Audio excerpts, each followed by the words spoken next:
Hierdie is goeiemôre, good morning, as jy nou net by ons aangesluit het, 'n hartlike goeie dag vir jou. Ek is Arnold Getz, dit beteken dis sporttyd, die kaptein van die FNB Noordwes Universiteit, Arende, Stefan Kregel kuier nou 'n bietjie by ons na maandag se eindstryd. Stefan, lekker om jou hier te hê, dankie vir jou tyd, waardeer dit regtig. Kom ons begin by die begin van die seisoen. Ek wil dit so vir jou vra, as ek vir jou aan die begin van die seisoen sou gesê het, julle sou tweede klaar gemaak het na die hele seisoen, sou jy dit gevat het aan die begin van die seisoen? Ja, natuurlik sal mens definitief wil gaan vir die goud. Natuurlik. Maar as ek vat in die posisie waar ons laas jaar was, waar ons nie tot by die uitspele gekom het nie, dink ek is definitief 'n groot step up van af. So ja. Julle het 'n goeie seisoen gehad. Julle het regtig, ek bedoel julle die maties verbaas en natuurlik Tuks. So dit vat iets. Vertel my net van die Tuks wedstryd, die eerste ene. Ja, ek was self nou nie betrokke gewees by die Tuks nie. Ek het so 'n bietjie van 'n beseringkie gehad. Maar ja, daar was 'n ongelooflike opgewondenheid geweest, veral omdat dit nou by die huis is en ek dink is bietjie anders by die huis gewoonlik. Tuks het ook gewys as hulle by die huis is dit bietjie anders.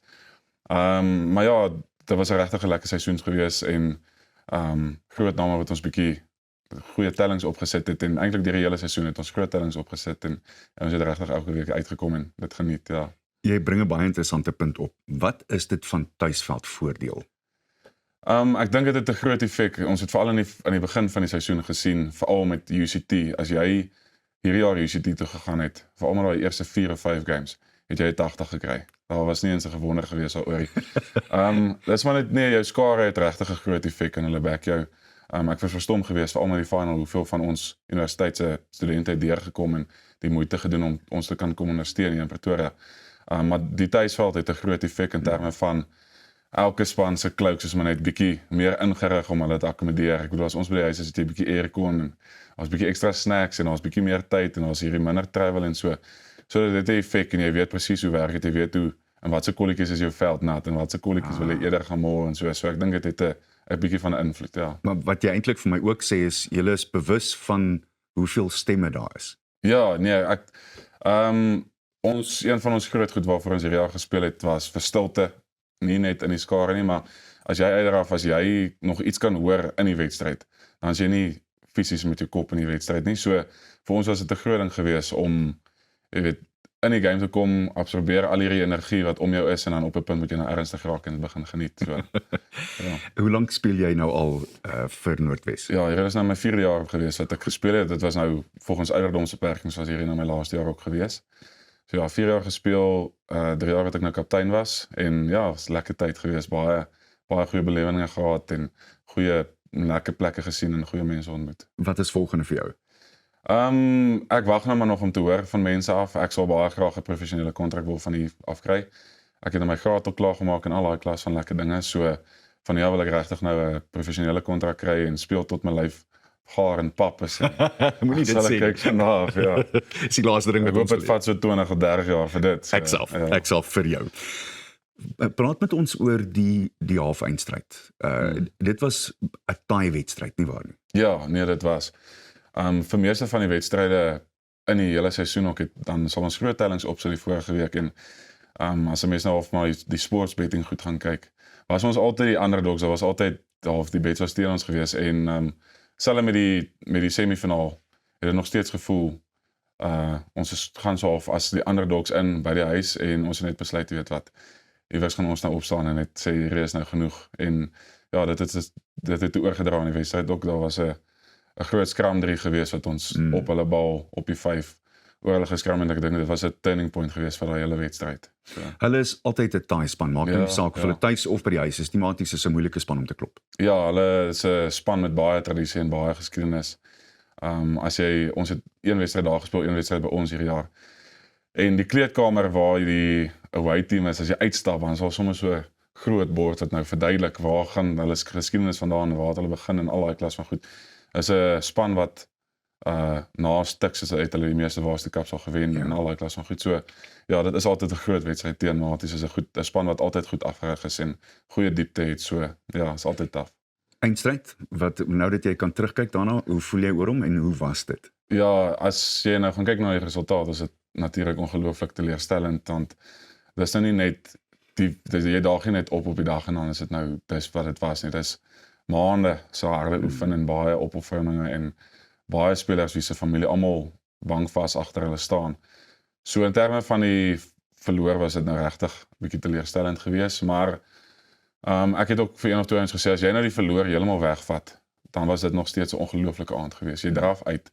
Daar was baie mense wat selfs in die reën bereid was om te kom kyk en die volkslied slaan jou elke liewe keer en daar's fireworks wat afgaan en ja, dit was net 'n groot eer geweest oor die algemeen om daar te kon wees en dit te geniet. So Julle was op die aanval, julle het eerste punte aangeteken en dinge het so uur na 20 minute gedraai. Hoekom dink jy? As jy terugkyk. In my persoonlike opinie dink ek ons was ongelooflik dominant geweest met die scrums.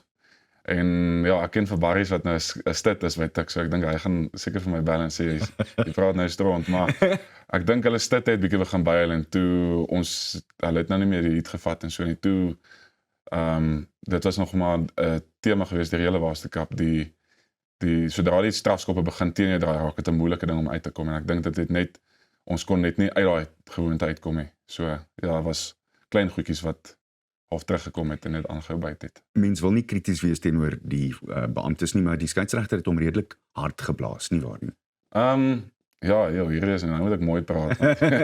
Dit kom altyd terug, maar ja, ek voel dit was soms bietjie hard geweest. Maar dit is nou maar so. Ek wil jou nie in die moeilikheid kry nie. Ja, nee. Een van die dinge wat my altyd tref van rugby, en spesiaal rugby, skoolrugby en dan julle jongman rugby, julle maak vriende wat dit hou vir 'n leeftyd. Dis sekerlik een van die wonderlike dinge van die spel van rugby, nie waar nie? Ja, nee, absoluut. Oral waar ons gegaan het hierdie jaar, het ek by al die spanne deur die Waarste Cup, dit was nou 4 jaar geweest, het ek regtig 'n paar goeie vriende ontmoet en ja, die moeilike ding van my met Tuks was, ek was direk na skool by Tuks geweest. So daar's baie spelers wat ek herken nog. So dit was 'n lekker persoonlike ding geweest. Ek bedoel, Divan en Vlok wat vir Tuks nou gespeel het, was by ons geweest. So ja, dit was baie meer 'n persoonlike battle op die veld en dan van die veld af, dan sien jy weer beste maatjies en Natuurlik, ja. Ja, so. Ek wil jou vra, wat se vergelyking sien jy tussen wat mens leer op die rugbyveld teenoor die lewe en hoe pas mense toe? Ja, dis nou interessant. Coach Burger praat altyd daarvan wat hy vir jou sê, die lewe is die beste manier of rugby is die beste manier om 'n lewe te kan vergelyk mee.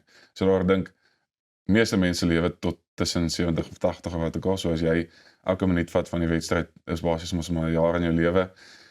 En jy net soos in rugby en in die lewe kry jy maar teleurstellings en dit gaan nie oor die teleurstelling of wat gebeur het nie, dit gaan maar oor hoe jy terugkom daarvan af. So as jy 'n fout maak, hou jy aan om foute te maak, raak jy daarmee vas of kom jy oor dit en bou 'n brug en jy maak 'n plan. So ja, die lewe is maar die beste manier om rugby te kan verduidelik. So ja, teleurstelling is daar en dan die ander ding is jy kry altyd nie noodwendig in die lewe noodwendig altyd tweede kans nie, maar met rugby kry jy altyd weer 'n geleentheid om volgende week jouself te kan redeem. So dis pragtig. Dit maak vir my baie sin. Beste vir wat voorlê. Ons hoop daai professionele kontrak kom weer en baie dankie vir jou tyd. Ons waardeer dit werklik baie, Stefan. Baie dankie. Kaptein van die FNB Noordwes Universiteit Arende, Stefan Kriel, wat dan hier by ons gekuier het na Maandag se eindstryd wat Tikkies gewen het en dis altyd goed om die jong manne 'n kans te gee om hier by ons te kom gesels. Dis altyd wat ons het vir sport vanoggend, maar bly net waar jy is want net hierna praat ons oor styl. Dis nie iets wat ek dink jy gereeld in sport kan beskryf nie, maar ek is seker dat Elsa en die res van die span dit vir jou baie mooi sal kan beskryf. Net hierna. Goeiemôre, good morning.